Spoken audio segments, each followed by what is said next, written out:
굉장히 이게 열변을 토하고 있는 신인규 변호사를 이렇게 뚜껑 많이 열려요. 보면서 갑자기 든 생각이 있었어요. 오늘 내가 어디서 기사를 봤는데, 그러니까 민주당의 외연 확장 네, 저도 봤어요. 관련해서 저희 뭐 뉴스다이브도 얼마 전에 출연했었는데 지금 국민의힘의 김상욱 의원과 신인규 변호사를 영입할 수도 있다. 뭐 이런 기사가 나왔던데 나왔어요 기사. 봤어요? 예. 아직 네. 못 봤습니다 아직. 예. 신인규 변호사를 민주당에서 영입할 수도 있다라는 얘기가 있던데. 기사가 나왔어요. 예. 예. 아니 저도 이제 전화는 몇 통 받았는데 기자분들. 영입 시도는 있었어요? 아니 그러니까 이제 영입 시도라기보다는 이제 저에 대해서 주변에서 조금 이렇게 뭐 민주당에 가서 한번 해보면 어떻겠냐라는 뭐 조언 이런 건 저도 많이 들어봤는데 저는 지금 해야 될 일들이 좀 많이 있어가지고 제가 본인이? 지금 이제 반정치와의 제가 일대 결전을 한번 치러야 되거든요. 반정치와. 근데 그 반정치라는 게 아마 이재명 대표도 수락연설에서 한 대목이 들어간 부분이긴 합니다만은 이 반정치가 검찰과 언론 권력 두 가지를 이용을 하거든요. 그러니까 저는 그러면서 정치인들이 본인의 이익을 취하는 이런 반정치 유형의 정치인들 많은데 오늘 한 분 집에 가셨습니다. 홍준표 후보가 가셨고 예. 다른 분들 또 반정치 정치인들이 많아요. 윤석열. 그리고 또 한 분 또 많이 있습니다. 제가 관심 많은 분들 있는데 네. 이런 반정치를 청산하기까지는 제가 뭐 어느 정파에 들어가서 지금 정치를 하기에는 조금은 시기상조 아닌가 저는 그런 생각 갖고 있습니다. 그러니까 민주당에서 공식적인 프로포즈가 온 거는 아니요 공식적인 그건 프로포즈는 없었고. 없었습니다. 예. 그러니까 주변에서 이제 권유 정도 조언이 많이 있어요. 발언을 봤을 때는 뭐 민주당인데요, 뭐 계속. 아니 뭐 그리고 지금 제 발언이요? 지금 말하는 아니 수준 민심과 함께 가는 발언만 할 아니, 뿐이지 제가 뭐 네. 어느 특정 정파의 말을 대변하고 이러진 그렇죠. 않죠. 지금 말하는 거 보면 정치인이잖아요. 그렇죠. 예. 뭐 이거 정치적으로 한번 발언해 보실래요? 아니 전 정치인 아니에요. 예. 할 줄 모르거든요. 정치인 아니에요 저는. 예. 예.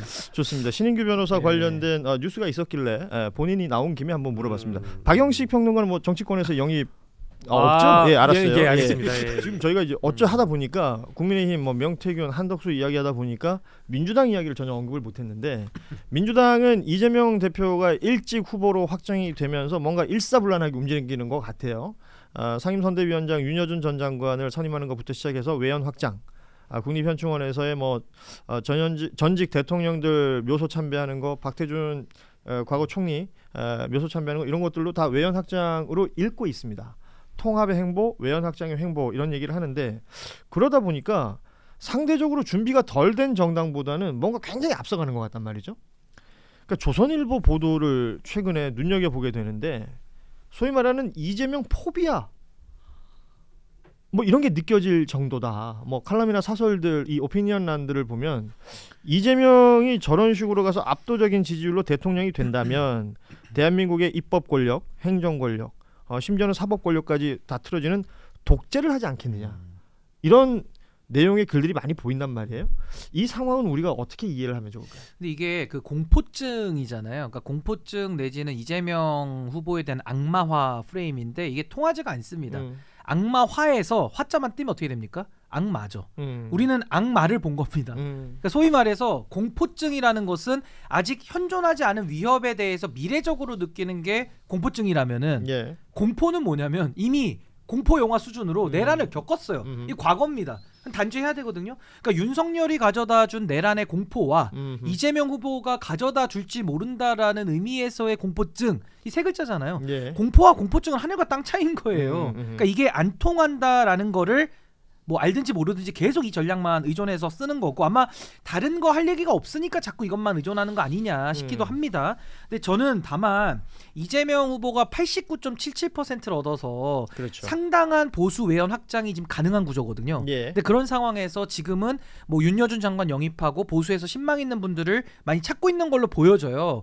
근데 저는 단언컨대 어떤 인물을 영입해가지고 표가 따라오는 구조는 이제 끝났다고 봅니다. 예. 예를 들어 우리가 이재명 후보에 대한 많은 지지가 있는데 이재명 대표의 정치 행위와 정치적 메시지의 선명성을 보고 국민들이 지지하는 거지 이재명 대표가 누구와 같이 하니까 지지를 하는 경우는 매우 드물거든요. 그래서 저는 오히려 보수 확장론을 이야기한다면 그동안의 민주당의 지난 한 4, 5년을 저는 돌이켜보고 어떤 부분들이 보수 진영에 있는 국민들의 정서나 또 지지를 받지 못했는지를 좀 철저하게 분석을 해서 그 부분에 대한 메시지와 어떤 방향 제시, 대안에 있어서의 조금의 보수적 색채도 좀 가미하는 이런 실질적인 변화를 보고 보수 유권자들이 지지를 하는 것이지 뭐 저는 조갑제, 정규제 아직 뭐 영입 발표는 안 했습니다만은 예. 그런 분들과 만나가지고 지지해줄 보수 유권자는 저는 매우 없다. 그래서 저는 조금 더 실질적인 변화가 민주당도 필요하고 그렇게 됐을 땐 저는 압도적 정권 교체가 반드시 가능하다. 전 그런 기회의 시간이라고 봅니다. 그러니까 민주당 내에서 민주당원들 중에 특히나 뭐 말씀하신 정규제, 조갑제 이런 인물들 만나는 것에 대해서 불편하게 생각하시는 분들도 있고. 저도 보수인데 저도 그분들을 제가 신망하지 어허. 않아요. 보수 내부에서도. 그렇습니다. 그리고 네. 말하자면 외연 확장이라고 해서 누군가를 영입한다든지 누군가와 뭐 악수하는 장면을 연출한다든지 이런 것들에 대해서도 오히려 또 불편해하는 사람들도 있습니다. 반대로 그럼에도 불구하고 이렇게 큰 선거에서는 그런 모습을 보여주는 것이 어떤 형태로든 도움이 된다. 라고 얘기하시는 분들도 있고 평가는 다양할 텐데 우리 신인규 변호사 말은 그런 모습도 모습이지만 그가 내는 메시지라든지 그가 보여주는 어떤 정치 행위라든지 그리고 뭐 어떤 행정의 효능감이나 이런 것들이 또 더해질 수가 있겠죠. 그런 것들이 있다면 이게 사실 진보 보수 진영의 문제는 좀 넘어서지 않았나. 저는요 이런 제안 한번 드리고 싶어요. 보수 쪽 인사 쓸만한 사람도 없거든요. 그러니까 없는 거 찾을 필요 전 없다고 보고요. 아니 전 예. 없다고 얘기합니다. 왜냐하면 누가 뭐 보수의 재건 얘기하는데 전 보수 재건 안 하고요. 보수 창건입니다. 새로 시작해야 돼요. 그래서 새로. 쓴 책이 종말 아니에요. 이제 완전 종말로 소편이 또 나와야 되는데 제가 시간이 없어서 지금 못 쓰고 있습니다. 명태균 이유를 제가 예. 정리를 못 해가지고. 아하. 근데 지금 민주당에서 해야 할 일은 저는 조금 더 어떤 그런 사람들을 만나는 그런 뭐 사진 찍고 이제 이런 정치는 보다는 예를 들면 최근에 있었던 그 AI 엔비디아 공세 네, 어떻습니까? 네. 전 이재명 후보가 굉장히 올바른 말 했다고 보거든요. 음. 근데 거기에 대해 가지고 보수 쪽에서 뭐 공산주의니 뭐니 이상한 소리를 많이 해요. 그럼 차라리 그런 부분을 조금 더 상세하게 설명해서 국민들을 이해시키려는 노력을 하고 하는 것이 훨씬 더 민주당에도 좋고 많은 보수 유권자들의 마음도 좀 열 수 있다. 그러니까 그런 부분을 좀 조금 더 고민을 하는 것이 어떤 인물들을 데리고 와서 하는 그 전략보다는 조금 더 낫지 않나. 저 그런 생각이 듭니다. 결국은 6월 3일 본선거 전에 지금 5월 말이 되면은 또 사전 투표도 있고요. 그 국외 거주자들 투표까지 치면 이제는 정말 대선이 며칠 안 남았어요. 며칠 안 남은 대선을 앞두고 어떤 모습을 보여줄 것인가.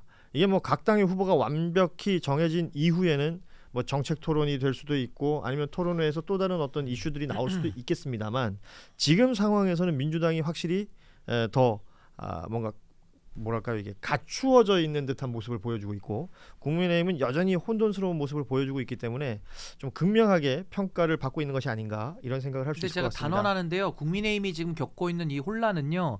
무슨 성장을 위한 진통 이런 거 아니거든요. 그냥 이제는 종말을 향해 가는 그 행위에 대한 책임 그동안에 그들이 보여왔던 국민 앞에 너무나도 잘못된 인식을 갖고 정치를 해온 거에 대한 책임을 묻는 시간이다. 예. 이거 면제되지 않고요. 아마 앞으로 어마어마한 후폭풍과 혼동과 혼란의 시간 내지는 교정의 시간이 있을 것이다. 저는 이번에 이거 제대로 잡지 않으면요. 대한민국 미래가 없습니다. 전 그래서 보수의 완전 종말을 위해서 제가 해야 될 일이 좀 많지 않을까. 그런 생각 좀 해봅니다. 사실 그 윤상현 의원인가요? 뭐 그런 얘기를 했다 그러죠. 뭐 1년 지나면 다 잊어버린다. 까먹는다. 예. 이게 진짜 국민을 개돼지로 본다라는 그 비판 동시에 가능했었는데 우리가 잊지 않아야 됩니다. 지금 보여주는 모습. 왜냐하면 우리는 투표로 그 선택을 할 수 있는 것 아니겠어요? 6월 3일에 있는 대선이 있는 것이지만 또 1년 후에는 지방선거가 있고 또 그러고 2년 후에는 또 다른 총선이 있을 것인데 그때 우리가 어떤 선택을 하느냐에 따라서 우리가 생활해야 되는 또 살아가야 되는 시간들이 결정된다. 이 부분들을 오늘 끝으로 이야기하면서 방송 마무리해야 될 것 같아요.